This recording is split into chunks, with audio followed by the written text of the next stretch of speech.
Nah itu kalau masih halal itu kan berarti jenengan tuh punya istri berapa? Wah itu kan ngeri betul. Punya satu aja repotnya gitu, apalagi berapa? Punya 99. Terus kamu bilang gini, ini kan syariatnya Nabi Dawud, Nabi kan bisa diikuti. Pernah ada periode di mana seperti itu boleh. Jadi makanya mau tidak mau ngenali nasah mansuh itu harus. Kalau ndak ya kamu masih berkeyakinan boleh beristri berapa? Nah ini penting saya utarakan. Makanya Sayyidina Ali itu kalau ngetes calon mubalek, kira-kira kalau Kemenak dulu inginnya apa? Sertifikasi apa? Mubalek. Itu tanyanya gitu. Ta'rifun an-nasa wal mansuh, kamu apa tahu nasah mansuh? La. Jawabnya Sayyidina Ali, halak tahu ahlak tahu. Kamu orang yang rusak. Karena tadi takutnya ada syariat yang sudah mansukhoh dipakai.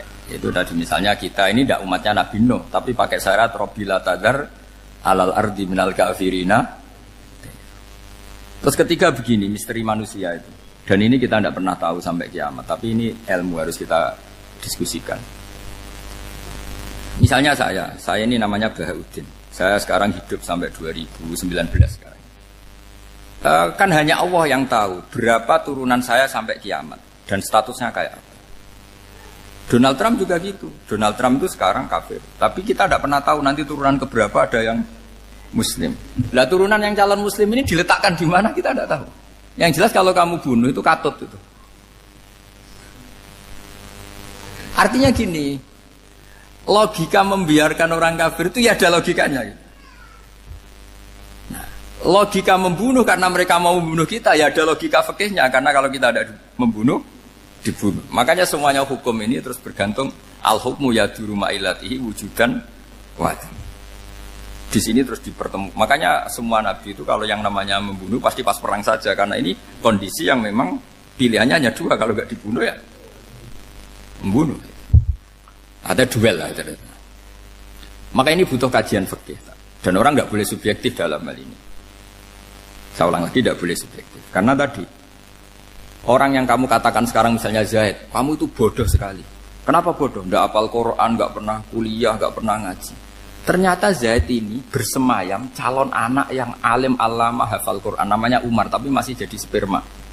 Suatu saat Zaid itu punya anak alim alama. Kan banyak orang tidak bisa baca Quran punya anak hafid. Banyak nggak di Indonesia? Banyak nggak petani yang punya anak dekan? Petani punya anak dekan. Yang dekan punya anak naik kelas saja susahnya bukan main. Banyak kan? Nah ketika dibalik nanti ada dekan punya anak goblok, yang petani punya anak dekan, pinter mana? Kita tidak pernah tahu. Makanya ini kan ya sudah, kalau nggak pernah tahu ya bilang saja wallahu alam, kan selesai. Daripada keminter keliru kan ada wallahu alam. Makanya cerita favorit guru saya, Kiai Haji Maimun Zubair itu punya apa namanya Kiai Zubair. Itu cerita favoritnya itu ada santri namanya Soleh. Soleh itu alim alam. Orang Madura itu cara berpikir kan kalau kiai saja alim seperti itu, apalagi bapaknya. Pas bapaknya main ke pondok, santrinya ada ribuan. Bapaknya main ke pondok itu, sholat itu ya gak bener, gak sesuai sunnah Rasul lah kira-kira gitu. Sudah sholat itu gak bener, apa-apa gak bener. Masih ditakwil sama santri Madura, karena orang Madura itu kultus. Mungkin khilaf itu satu khusus, pokoknya perlakuan khusus. Suatu saat saking bodohnya orang itu, kenceng tuh pinggir musola. Wah ini nggak bisa ditakwil lagi, akhirnya nggak bisa ditakwil tuh nggak. Wah ini sudah nggak bener ini, nggak bener.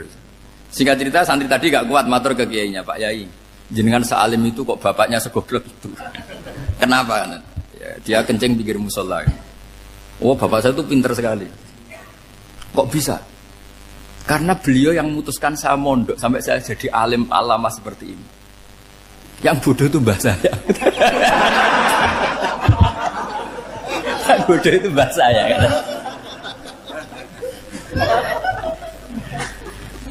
Artinya gini, sekarang misalnya Anda dekan, atau Anda rektor, atau Anda profesor, atau Anda kiai top mubalek kondang. Anda mubalek kondang terus punya anak, gobloknya bukan main. Atau apalagi anaknya ketangkep KPK. Yang satu anaknya orang bodoh jadi dekan. Kalau kompetisi ini pinter mana coba? Ada ahli metodologi tapi anaknya itu terlibat narkoba. Yang ini petani utun, anaknya dekan. Kira-kira kalau dikompetisikan pinter mana? Anaknya pinter petani tadi gitu. Yang ketika petani kamu vonis bodoh gitu. Tapi siapa tahu kalau ini menyimpan calon. Paham ya? Kita tidak pernah tahu. Makanya Quran selalu ngajari dalam ilmu sosial itu wa in adri la'allahu fitnatul lakum wa mata'un ila. Dalam ilmu sosial itu kita harus jawab tidak tahu. Karena mudah. Makanya saya tadi pagi ngaji di direktorat, saya bilang, saya pernah diprotes orang, Gus kamu udah jelas 01 apa 02. Ya saya jawab gitu. Manusia itu makhluk yang paling gak jelas gitu. Sekarang soleh suatu saat bisa saja gak soleh. Yang sedang gak soleh suatu saat soleh. Sesuatu yang mungkin rubah kok kamu fanatik itu gimana? Nalarnya itu gimana? Coba kita tahu dulu Wahsy itu pembunuh Hamzah, akhirnya mati mukmin ya enggak? Padahal orang yang sangat dibenci Rasulullah karena membunuh Sayyid siapa? Hamzah. Sa'labah yang tukang itikaf di masjid akhirnya su'ul Fatimah. Kita enggak pernah. Lah kalau enggak pernah tahu ya enggak usah terlalu fanatik biasa saja. Kayak jenengan seneng saya itu ya saya enggak tahu sampai kapan ya. Saya seneng sampean sampai kapan ya enggak tahu. Kayak suami istri itu. Pas nikah harmonis bulan madu sampai kapan bertanya. Yang jelas paling awet itu pasangan jelek itu pasti awet. Makanya jadi guyonan tuh. Pasangan itu jangan baik-baik gak awet, kalau jelek itu awet. Ternyata maksudnya cantik sama ganteng. Itu suatu saat pasti jadi jelek. Yang jelek sama jelek pasti jelek terus. Makanya jadi guyonan. Kalau pasangan jelek itu awet katanya. Tapi kalau pasangan baik, ternyata baik wajahnya itu pasti gak awet. Suatu saat pasti jelek, tapi yang jelek awet. Karena mulai dulu ya jelek sampai itu. Awet jeleknya maksudnya bukan.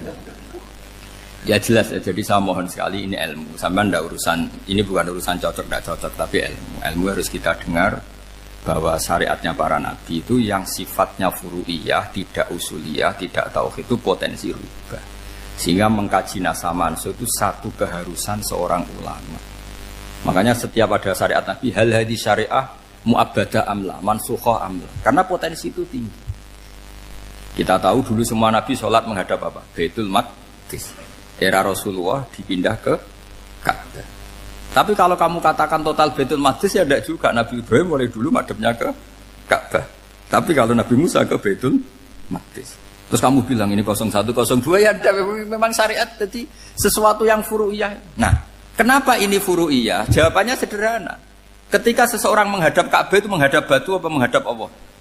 Allah. Ketika menghadap Baitul Maqdis hakikatnya menghadap Allah apa menghadap Baitul Maqdis? Allah. Maka menghadap Ka'bah itu sebenarnya masalah furu'iyah. Yang masalah usuliyah adalah inni wajjahtu wajhiya lilladzi fataras samawati wal ardh. Yang permanen adalah menghadap Allah Subhanahu wa taala. Cuma secara prosedur syariatnya secara zahir menghadap Ka'bah. Maka potensi rubah karena ternyata itu furu'iyah, untuk kiblatnya itu furu'iyah. Yang permanen adalah menghadap ke Allah Subhanahu wa taala. Ini pentingnya. Jadi terus sekarang masih antar nabi apa di internal nabi? Ini sudah mau selesai waktunya, sudah habis ini. Internal. Ini sudah selesai, ini sudah pas ini. Mohon Pak Amir. Oh. Jam ini sudah. Sampai mana tadi? Diteruskan apa enggak? Sudah ya, sudah kayaknya sudah. Biar kelihatan cerdas. Sekali pertemuan sudah pinter gitu. Berapa? Setengah jam sudah pinter gitu. Yang internal nabi apa antar nabi? Internal ya, sudah sekarang ke internal. Kalau internal lebih banyak lagi contohnya. Yang masyhur tentu masalah Baitul Maqdis. Dulu Rasulullah pernah sholat menghadap Baitul Maqdis 16 bulan. Berapa? 16 bulan, kila 17. Pokoknya khilafnya hanya 16 dan 17. Kalau ada bilang 10 bulan berarti gak pernah ngaji. Khilafnya, karena khilafnya itu hanya 17 sama 16. Akhirnya sama Allah diminta disuruh menghadap ke Ka'bah. Saya ulang lagi, itu tetap masalah antar nabi sebetulnya. Begini, makom itu kalau dalam bahasa Arab bukan kuburan. Kalau di Indonesia kan makomnya Sunan Bonang itu kan kuburan. Kalau makom dalam bahasa Arab itu sesuatu yang pernah dipakai singgah, itu namanya apa? Makom. Lalu Rasulullah itu pertama di Medina itu madhab Baitul Maqdis itu 16 bulan. Orang Yahudi senangnya bukan main. Sampai mereka bilang gini, Muhammad tuh gaya-gaya nantok punya agama baru, tapi kiblatnya ikut kita. Baguslah anak itu katanya, masih tahu diri katanya. Bagus katanya itu masih tahu diri. Jadi senangnya bukan main orang Yahudi. Karena kiblatnya Muhammad sama dengan mereka. Ya tentu mereka jangkar Muhammad, bukan Sayyidina Muhammad atau Rasul Muhammad karena mereka masih gak iman. Nabi itu ya agak tersiksa karena beliau secara gen turunan Nabi Ibrahim dan kiblatnya Ibrahim itu Ka'bah. Agak tersiksa tapi sami'na wa ata'na tetap madhab ke Baitul Maqdis berapa? 16 bulan. Suatu saat Nabi Muhammad itu disuruh madhab Ka'bah. Ini dengerin. Akhirnya madhab ke Ka'bah. Apa yang terjadi? Orang Yahudi komentar gini, Muhammad itu gimana? Dia di perantauan, rindu sama keluarganya. Terus rindunya itu diaplikasikan jadi perilaku agama. Jadi dia madhab Ka'bah dianggap kangen. Kayak saya kan orang Rembang. Rembang itu apanya Jogja? Timurnya apa? Enggak, Jakarta itu mana Jakarta itu? Barat sana ya? Ibaratnya saya orang Jakarta, terus merantau di Jogja. Dulu kiblatnya itu menghadap ke timur. Terus ketika madhab ke barat, kata sampean, wah itu padunya kangen apa? Keluarga, juga kurang ajar orang Yahudi. Jadi orang Yahudi itu memang paling pinter bully. Makanya kalau sampai tukang bully itu ya agak-agak, ya enggak. Saya tidak ngomong agak ya, pokoknya agak-agak. Ya. Pinter bully orang Yahudi. Makanya enggak ada orang debat sepinter orang Yahudi. Yang bisa ngalahkan hanya Tuhan itu. Orang Yahudi yang bisa ngalahkan hanya Tuhan. Beliau Sayyidina Ali orang paling terkenal cerdas. Itu kalau sama orang Yahudi itu pusing. Karena ya apa logikanya itu? Saya beri sekian contoh. Ada orang Yahudi tanya gini, Muhammad, kalau kambing mati itu yang bunuh siapa? Ya Allah, mati langsung itu. Agama kamu itu aneh, Mak. Yang langsung sentuhan Allah haram, tapi yang lewat tangan-tangan jahil manusia malah halal. Harusnya itu yang halal kan orisinal, langsung Allah yang bunuh. Jadi utaknya itu aneh, dari cara berpikir itu aneh. Nah cara sampean ini kan, nak halal pangan kue. Tapi Nabi kan nggak boleh bertutur kata kasar gitu. Kalau yang jadi Nabi saya untalan ngono kan gitu. Tapi Nabi kan nggak boleh kasar. Jadi Nabi itu problem karena nggak boleh apa? Kasar.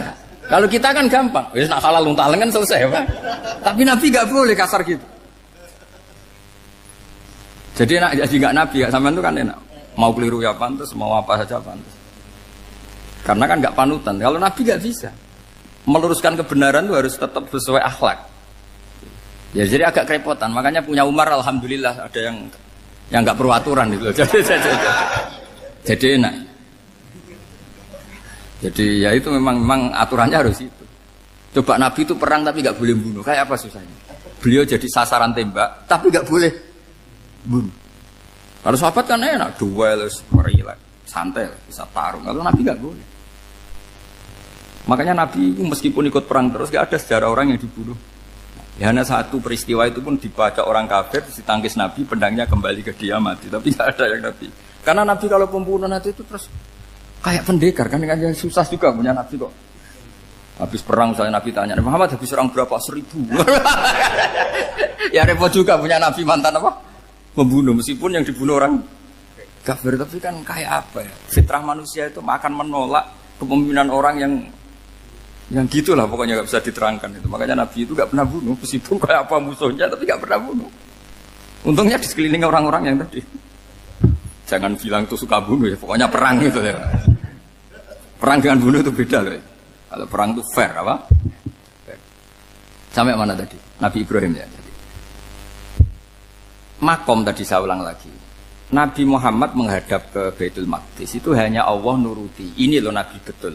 Tahu betul bahwa di antara syariat adalah Baitul Maqdis karena semua Nabi pernah berkiblat Baitul Maqdis. Tapi Nabi ketika menghadap ke Ka'bah, Nabi juga dibilangin sama Allah. Ini loh syariat yang benar karena Ka'bah juga kiblat sing a'taku, lebih tua ketimbang Baitul Maqdis. Maka disebut Ka'bah Atiqah. Ilal Baitil Atiq. Kalau Quran bahasakan Ka'bah apa? Wal yatawafu bil Baitil Atiq. Atiq itu tua sekali. Ya, sudah. Ketika berstatus tua itu orang Yahudi seneng, mergo roh kelirune Muhammad. Mereka nantang, Muhammad ayo debat terbuka. Nabi rawuh. Bagaimana Anda bilang Ka'bah itu kiblat tertua? Wong Ka'bah itu pertama yang menghadap sana itu ya kamu. Semua Nabi menghadapnya ke Baitul Maqdis. Terus Nabi Muhammad mulai berargumentasi ilmiah tadi. Enggak, Ka'bah itu kiblatnya Ibrahim. Jadi Ibrahim dulu itu yang mulai dulu kiblatnya itu di Ka'bah. Terus orang itu tanya buktinya apa? Terus dijawab fihi ayatum bayinatum maqam Ibrahim. Ternyata di situ ada jejak kakinya Nabi Ibrahim, yaitu batu yang diinjak beliau ketika bangun Ka'bah. Itu argumentasi ilmiah. Lah barang orang Yahudi kehilangan ilmu, itu gobloknya orang Yahudi. Makanya yang bisa mengalahkan Yahudi hanya Allah Subhanahu wa taala. Wong Ibrahim saja golongan kita, pengikut kita. Ibrahim itu pengikut Yahudi. Wah, itu Nabi mulai senyum-senyum, mulai tertawa-tawa. Wah, itu goblok, orang terdidik. Karena itu ibaratnya kayak kamu bilang Soekarno itu pengagum Puan Maharani. Kira-kira seperti itu. Soekarno itu pengikut Puan. Karena Yahuda itu Yahuda bin Yakub bin Ishak bin Ibrahim. Saya ulang lagi ya, nasabnya Yahudi ya Pak. Yahuda bin Yakub bin Ishak bin Ibrahim. Jadi Ibrahim itu mbah keempat dari Yahuda. Tapi karena mereka kalah debat, Ibrahim itu pengikut Yahudi. Itu sama dengan bilang apa? Soekarno itu pengikut Puan Maharani. Itu kan jadi aneh. Atau Gus Dur pengikut Mbak Yeni, atau Basim Asari pengikut Mbak Yeni, itu kan aneh. Wah, akhirnya sama Allah diingatkan. Makanya ada ayat ha antum haula hajatum fi malakum bi ilm falimatu hajuna fi ma laysa lakum bi ilm. Perjanjian debat ini semuanya harus ilmiah. Tapi kenapa perdebatan Anda malah ndak ilmiah? Akhirnya orang Yahudi iftadohu, malu semua. Wah, semuanya Muhammad. Itu satu-satunya kekalahan orang Yahudi. Tapi ayat-ayat seperti ini itu gak populer. Ayat ha antum haula'i hajastum fi malakum bi ilm falimatu hajuna fi ma laysa lakum bi. Jadi Islam, betapa hebatnya Islam. Kalau debat harus ilmiah.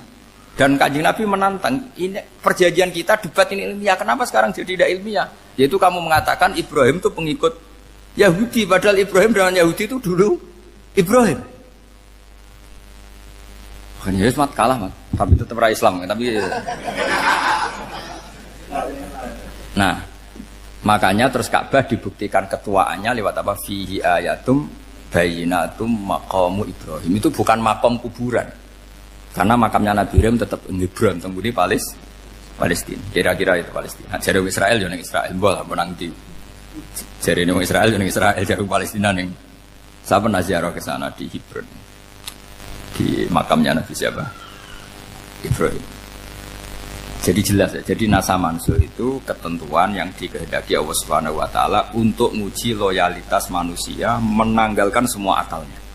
Makanya saya mohon sekali siapapun yang ngaji saya dimanapun, sekali-kali manusia itu harus menanggalkan akalnya. Sekali Anda pakai akal, maka Anda akan ingkar dengan nasa mansuh. Nasa mansuh itu hukum yang direvisi, yang dibatalkan. Makanya orang Yahudi lagi-lagi pinternya orang Yahudi. Merovokasi orang-orang yang Islamnya belum kuat, diprovokasi gini. Ungzuru ila Muhammadin tahayyara fi din yukhillu yawman wa yuharrimu ukhra. Lihat itu Muhammad, dia kebingungan cara beragama. Kadang bilang A, besok bilang B. Jadi nasa mansub dianggap satu bentuk kebingungan, gak kurang ajar tapi. Wah, akhirnya sebagian orang yang murtad. Makanya nasa mansub itu satu peristiwa yang menjadikan banyak orang murtad. Karena diprovokasi orang Yahudi bahwa itu bentuk kebingungan Muhammad. Akhirnya terus saya qulu sufa minan nasi ma wallahum an qiblatimul lati kanu alaiha. Nah, kelirunya orang Yahudi adalah ternyata nasa mansuh yang dipilih Rasulullah itu semuanya ada di Taurat dan Injil. Termasuk di Taurat dan Injil disifati dan Nabi sholli ilal qiblatain, bahwa Nabi ini akan bersolat dengan dua kiblat. Makanya tetap ditantang. Qul fa'tu bit-taurati fatluha in kuntum shadiqin. Kalau kamu tidak percaya bahwa saya ini orisinil, ayo bareng-bareng mengkaji Taurat. Tapi mereka tidak siap mengkaji Taurat. Karena Taurat semuanya mendukung Rasulullah Muhammad SAW. Fatluha in kuntum shadiqin. Makanya ini penting sekali ngaji. Jadi perdebatan itu macam-macam.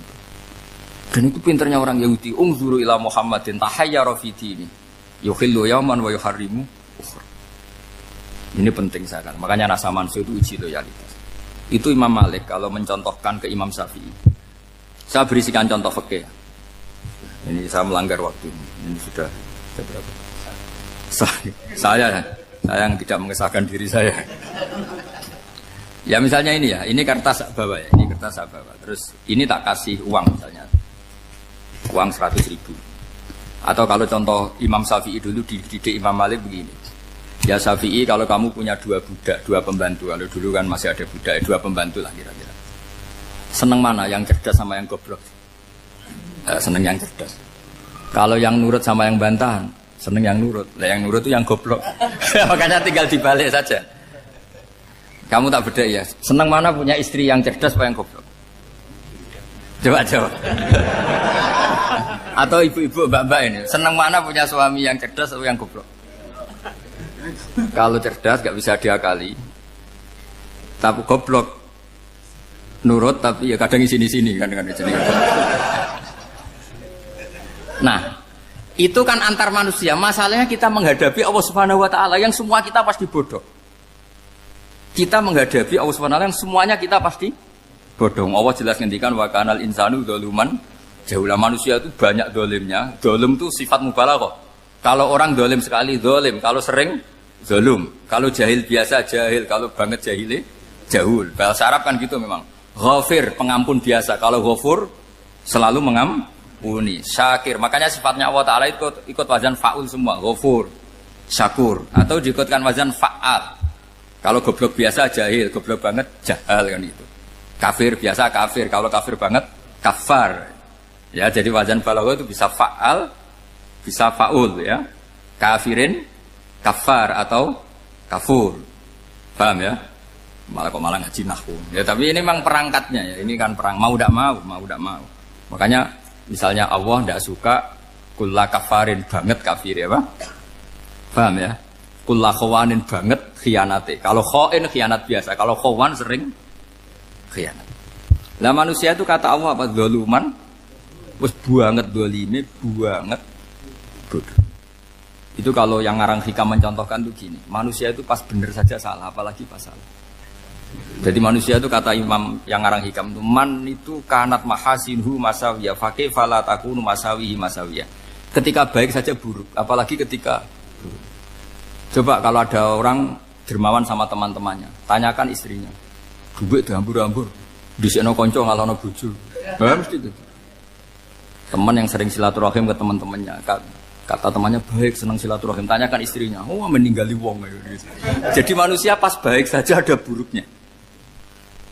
Apalagi pas buruk. Makanya dulu bapak saya ngajarin saya istiqomah ya apik ya. Tapi kadang-kadang nak keterusan itu ora istiqomah ngangkangi, orang iya tidak punya kesempatan. Misalnya ada imam masjid imami terus sampai tua sampai mau mati. Itu istiqomah apa tidak memberi peluang yang lain? Tidak jawab. Jadi itu manusia. Jadi pas baik saja buruk, apalagi pas buruk. Kayak saya gini di sini ngajar baik, tapi saya ada tidak sopannya harus di atas. Padahal banyak orang sepuh, ada Pak On, ada beberapa yang kan terpaksa nggak sopan. Tapi aman yang nyuruh, berarti aman yang dosa. Kemarin saya minta di bawah supaya ganjaran saya utuh. Ini gara-gara begini ganjaran saya ini agak terkredit terdebet itu karena itu. Saya teruskan. Jadi manusia itu punya sisi itu karena manusia itu dzalum dan jahul. Wa kanal insanu dzaluman. Problemnya ini ngadepi Allah yang selalu pinter, yang kita selalu bodoh. Misalnya gini, kamu ditanya Allah. Ini contohnya Imam Malik. Ikla hadi sokhroh fa inna tahtaha dhahaban. Coba bongkahan batu itu kamu angkat, di bawahnya ada emas. Lalu budak yang pinter berlogika. Oh disuruh buka itu karena ada emas toh. Berlogika. Kalau budak yang goblok enggak, ya disuruh ya diangkat saja. Ada emas apa enggak karena perintah ya diangkat. Yang satu nurut karena perintah, yang satu nurut karena ada emas, ada sesuatu. Logikanya suatu saat Tuhan itu hanya bilang gini tok, ikhla hadis sokhroh, batu itu angkat. Yang nurut yang goblok permanen tadi kan langsung ngangkat. Yang pinter, ini ada apa lagi Gusti kok harus diangkat? Ya gak ada apa-apa, nyuruh saja kata Allah gitu. Oh ada bisa, sesuatu harus ada alasannya. Itu kira-kira mangkel loh Pak? Oh mangkel. Nah, logikanya manusia seperti itu. Makanya dua murid pinter, di rakyat pinter, presiden ya susah mesti demo. Goblok ya susah di sini-sini uang. Ini kan nggak ada pilihan. Memang manusia itu nggak ada pilihan. Nah sekarang masalahnya gini di fikih ini saya kembali lagi ke fikih. Pertanyaannya secara fikih begini, misalnya iddah. Iddah itu seorang perempuan ditinggal mati suaminya atau ditinggal atau cerai. Itu kan ada namanya apa? Iddah. Iddah itu memastikan apa tujuannya? Memastikan rahim itu steril dari mani atau sperma zaut awal. Supaya nanti kalau dinikah orang lain tidak terjadi ikhtilatul nasab. Oke, berarti iddah kita beri argumentasi secara ilmiah li baro'ati rohmi. Jadi misalnya Zaid menceraikan istrinya Sri dalam keadaan masih bisa haid, iddahnya 3 kali masa suci. Wal mutallaqatu yatarabbasna bi anfusina salah satu guru. Lalu karena secara teori medis kalau haid berarti bukti tidak hamil. Apalagi kalau haidnya terulang-ulang sampai 3 kali pasti tidak hamil. Sehingga kalau nanti dinikahi orang lain pasti kalau ada anak ya anaknya zaud sani atau zaud kedua. Berarti alasan iddah li bara'atir rahmi. Oke, kita sok pinter, sok bijak. Pertanyaannya adalah sekarang sudah baru 1 bulan suaminya di Malaysia nggak pernah ngumpuli, dicek di medis juga berbukti tidak hamil. Apakah boleh tanpa iddah? Semua ulama mengatakan tidak boleh. Tapi ini kan rahimnya jelas bersih. Ya karena iddah itu nuruti perintah pangeran, pokoknya tetap iddah 3 kali masa suci, 3 kali masa suci atau masa haid. Itu ada perdebatan ulama. Tapi kan ini terbukti bersih, Gus. Meskipun terbukti bersih, kata Allah harus iddah 3 bulan atau berapa? Kira-kira 3 bulan, 4 bulan ya tetap harus iddah. Kowe milih mana? Sok pinter, Gusti. Berhubung ini, pangeran mbok terangno gitu. Berhubung. Jadi Tuhan apa mbok wari? Berhubung Gusti. Ini jelas steril dari sperma zaud awal. Enggak usah iddah Gusti. Sama aja kamu disuruh majikan kamu ikhla hadis safra. Berhubung enggak ada apa-apa, enggak usah ya. Kira-kira mangkel ndak budak yang seperti itu. Mangkel. Maka dibutuhkan kebodohan dalam beragama. Betul itu memang. Makanya Nabi itu unik. Pernah bilang itu gini. Aksaru ahlil jannah al-bulu. Aki-aki penduduk swarga itu al-bulu. Wong goblok-goblok. Maksudnya goblok yang jenis ini. Bukan goblok betulan. Maksudnya goblok jenis ini itu ya tetap pinter. Tapi pinternya dibuang. Pura-pura goblok demi sami'na. Jadi saya misalnya kok pinter. Pinter dan goblok tadi. Sekaligus. Pinter dan goblok. Ya bah, ikhla hadis sokhra fa inna tahta hadapan. Tak angkat karena saya tahu di bawah ada emas. Tapi di hati saya sajane ya mergo perintah. Suatu saat kok disuruh Allah ikhla hadis sokhra, perintah ya tak angkat. Ya sudah. Jadi ya pinter ya goblok. Saya tahu namanya perintahnya Allah pasti ada hikmahnya. Hikmahnya iddah adalah li bara'atir rahmi. Tapi hikmahnya jadi kawula adalah nurut perintah Allah, cek tahu alasannya maupun tidak. Lah di sini ada illatul hukmi untuk membangun kecerdasan, tapi ada loyalitas untuk membangun ubudi. Ya, bahwa kita ini kawula roh tetap loyal. Makanya tadi pagi saya cerita Sayyidina Umar. Sayyidina Umar kayak apa cerdasnya? Tapi tetap ubudi ya. Yaitu Rasulullah SAW sering dibully orang kafir. Muhammad tuh gaya-gaya nantok. Wong ra oleh nyembah berhala, ra oleh nyembah watu, jebule dekne nyembah Hajar Aswad. Karena dilihat dari jauh kan tetap nyium Hajar Aswad. Coba kalau kamu lihat dari jauh, kamu sujud dari jauh kan kayak sujud sama batu. Makanya Sayyidina Umar karena orang kafir masih cara berpikir gitu, tiap nyium Hajar Aswad itu komentar gedumel. Alim tu annaka hajarun la tadurru wa la tanfa. Walau la anni ra'aitu Rasulullah qabbalaka ma qabbal. Aku ronake watu, ora mandoroti, ora manfaati. Kalau saja saya tidak melihat Nabi nyium kamu, saya tidak sudi nyium kamu. Jadi tidak berdoa, doa mustajab itu tidak gerutu. Karena apa? Umar tahu ini masalah secara tauhid. Kalau saya doa depan Hajar Aswad nanti dikira syirik karena berdoa di depan batu. Tapi kalau saya tidak nyium, nyulayani sunnah Rasul, yaitu nyium Hajar, wis tengah-tengah nyium sambil gerutu, itu sudah kompromi. Ya nyium tapi gerutu. Kayak apa? Makanya ya cerdas tapi ya goblok tadi ya cerdas. Itu uniknya Rasulullah. Jadi muji orang pintar ya sudah langit. Tapi Nabi pernah dalam satu hadis mengatakan aksaru ahlil jannah al-bulbu. Aki-aki penduduk swarga itu orang bodoh. Artinya orang bodoh itu bukan bodoh betulan. Dia meninggalkan akalnya demi loyalitas ubudiyah. Nah, untuk menutup sesi ini terakhir betul tak tutup setelah ini selesai. Untuk menutup itu bukti begini, perang Badar itu perang yang nggak mungkin dimenangkan umat Islam karena orang kafir itu 1000 dengan pasukan full dengan peralatan perang full. Rasulullah itu tahun kedua Hijriah itu pasukannya hanya 313. Itu pun pedang itu untuk orang 5 itu hanya ada pedang 1. Jadi kalau mau dibaca orang sih kan nilai pedangnya aku. Itu kan nggak kebayang perang dalam keadaan seperti itu. Jadi mesti kalah, orang kok mungkin kalah mesti. Tapi Nabi tetap bilang, saya ini disuruh Allah perang, ya harus berangkat. Yaitu perang Badar. Kata para sahabat, ya Rasulullah ini gak masuk akal. Sudah gak usah perang, ini gak masuk akal. Mau setor nyawa. Sudah gitu dadaan, gak ada persiapan. Lucunya apa? Sahabat itu ketika Nabi Nabi tetap berangkat. La akhrujanna walau waqti. Nabi menginginkan saya tetap berangkat meskipun sendi. Setelah Nabi berangkat sekian meter, tuh sahabat ikut semua. Kata Nabi, lah kamu kok ikut? Ya ikut saja. Kata kamu mesti kalah. Ya anggap saja setor nyawa. Demi loyalitas pada jenengan. Itu makanya nggak ada periode sebaik periode sahabat. Tapi yang gerutunya jalan. Karena gerutu ini bawaan ilmiah. Makanya kita loyal sama presiden. Tapi yang nggak cocok ya gerutunya jalan. Tapi bawaan mencintai Indonesia tetap jaga stabilitas. Itu bawaan cinta Indonesia, bukan cinta pejabatnya kadang. Gerutunya jalan, tapi bawaan loyal sama Indonesia tetap mengaku.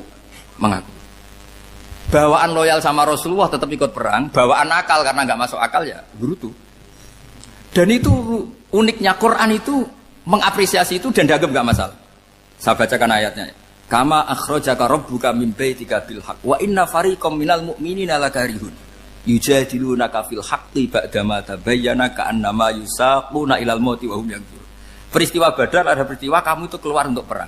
Sahabat kamu ngikuti, tapi mereka lakarihun, enggak senang sebetulnya. Karena enggak masuk akal. Ya geremeng tapi ya derek. Yujadilunaka fil haqq, mereka mendebat kamu dalam kebenaran. Jadi ya Rasulullah wong perang karuan kalah jenengan lakoni alasane nopo? Lah kok melok? Ya saya harus ikut jenengan Nabi. Itu unik. Kalau orang sekarang mana mau, kalau gak masuk akal gak mau melakukan. Coba misalnya istri kamu belajarnya dikurangi. Anggap saja petualangan latihan hidup di masa lalu. Gak mau. Padahal petualangan itu hal yang indah. Petualangan itu kan hal yang indah. Kan gak mau.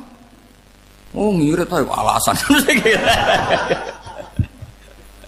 Tapi lucunya kalau dijak camping bermiskin-miskin di hutan mau.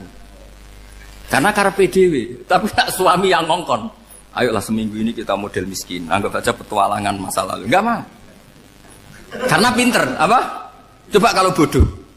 Ya ngono ya apa-apa Mas. Tapi resikonya nak bodoh, pas kamu sakit ya dibiarin. Karena dia melihat sakit kan biasa, namanya manusia. Jadi makanya ini pilihannya susah, hidup itu masih susah makanya ini.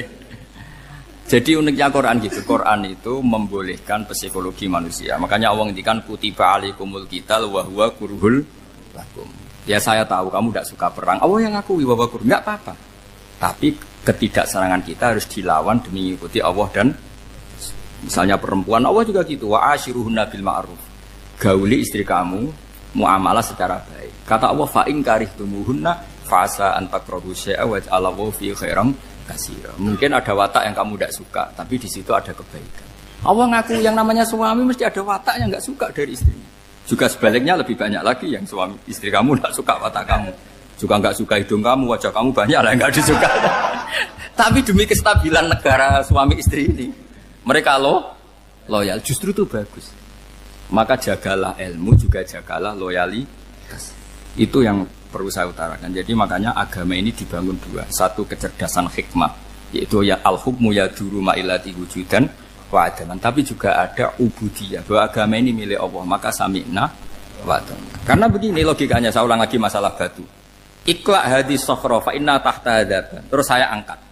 Pembantu saya ngangkat. Dia saya gaji atas nama apa? Nurut kan? Atas nama menemukan emas apa atas nama nurut? Nurut, karena emas itu juga penemuan saya, milik saya. Ngangkat batu yang nggak ada emasnya juga atas nama nurut. Jadi rapot yang saya berikan ke pembantu saya itu tentang nurut dan tidak nurut. Saya kan tidak peduli dengan cerdas dan tidak cerdas. Itu kan tidak sesuatu yang menguntungkan saya. Nah Allah juga gitu. Kecerdasan kamu, pinter kamu itu tidak menguntungkan Allah Subhanahu wa Ta'ala. Karena Allah itu tidak butuh pinter kamu, cerdas kamu. Allah hanya butuh mental ubudiyah kamu. Makanya Allah mensifati nabinya hanya subhanalladzi asra bi abdihi, karena status tertinggi manusia adalah sifat kehambaan. Makanya ya Tuhan nafsul mutmainnah irji'i ila rabbiki radiyatan mardiyah fadkhuli fi ibadi. Berstatuslah sebagai hamba baru wadkhuli jannah. Nah kalau kamu berstatus hamba ya harus baik, gak usah kalian bantah. Coba kalau kamu rasional, ya Allah kenapa bikin surga nanti-nanti? Engkau kan bikin sekarang, ngapain repot-repot nanti? Jadi kacau semua agama. Makanya yang perlu didahulukan adalah status ya Tuhan nafsul mutmainnah irji'i ila rabbiki radiyatan mardiyah fadkhuli fi ibadi. Masuklah berstatus sebagai hamba saya. Khasnya hamba tadi ya cerdas karena semua yang diperintahkan Allah pasti ada hikmahnya. Tapi kecerdasan ini kadang kita tinggalkan demi loyalitas ubudiyah. Terus ngoten mawon kula ngapunten ingkang kathah mugi-mugi niki barokah. Wassalamualaikum warahmatullahi wabarakatuh.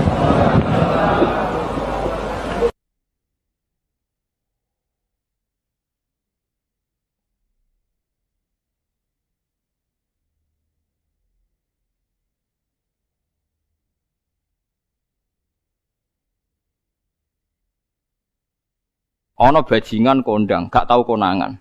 Atau koruptor paling gampang. Koruptor urung ketangkep KPK. Terus dicolong. Iku sing njupuk barang ning omahe terus darani maling. Padahal luwih maling koruptore. Dieling-eling nggih kula baleni malih iki pentinge ngaji ya. Dadi aja geman iktimat mbek barang sing ora wujud.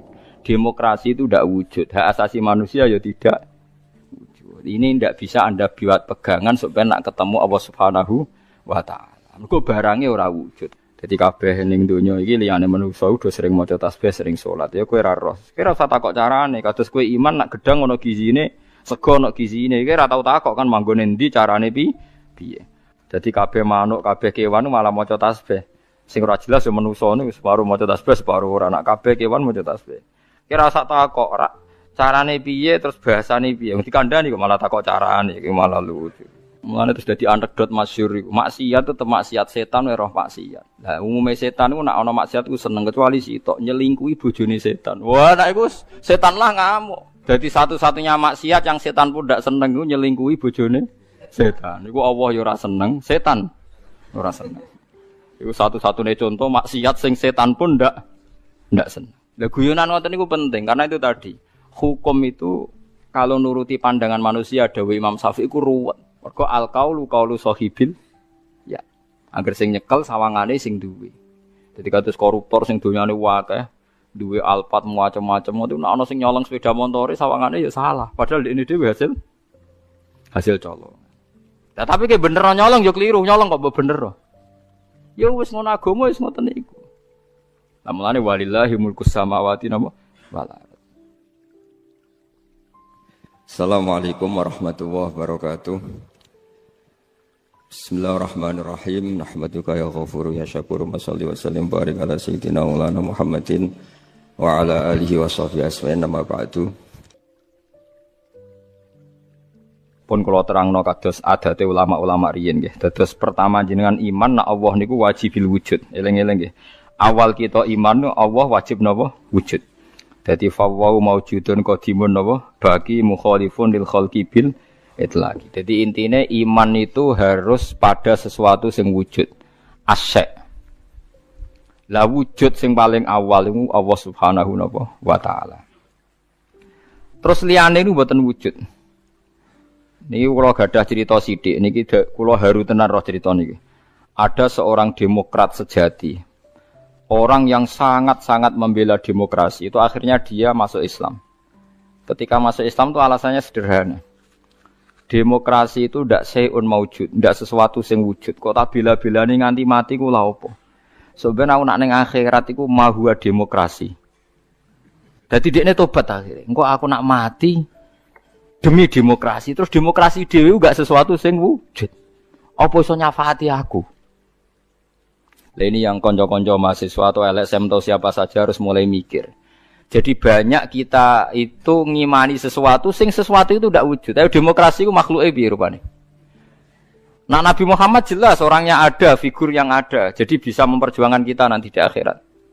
Kiai jek ono, masih ono sing darani syirik lah nak percaya kiai tetep wonge ono. Lah nak demokrasi. Ya sebenarnya akhirat, ya Allah, saya mati ini demi demokrasi, celukan demokrasi. Kon ngajukan apa? Syafaat. Lah makanya ngendikane ulama-ulama, kula niat nerangno model ulama kuno mawon. Iman niku titenane sing bener sitok, iman mbek sesuatu sing wujud. Demokrasi itu tidak wujud. Ijtima' iftirak juga tidak wujud. Jadi keliru misalnya ini kalau nate ngaji filsafat yang Islam sing alim-alim kados Ibnu Arabi kados. Kalau orang Kristen bilang Roh Kudus, Jibril atau Roh Kudus Allah itu bersemayam di Isa. Gara-gara ada istimewa terus jadi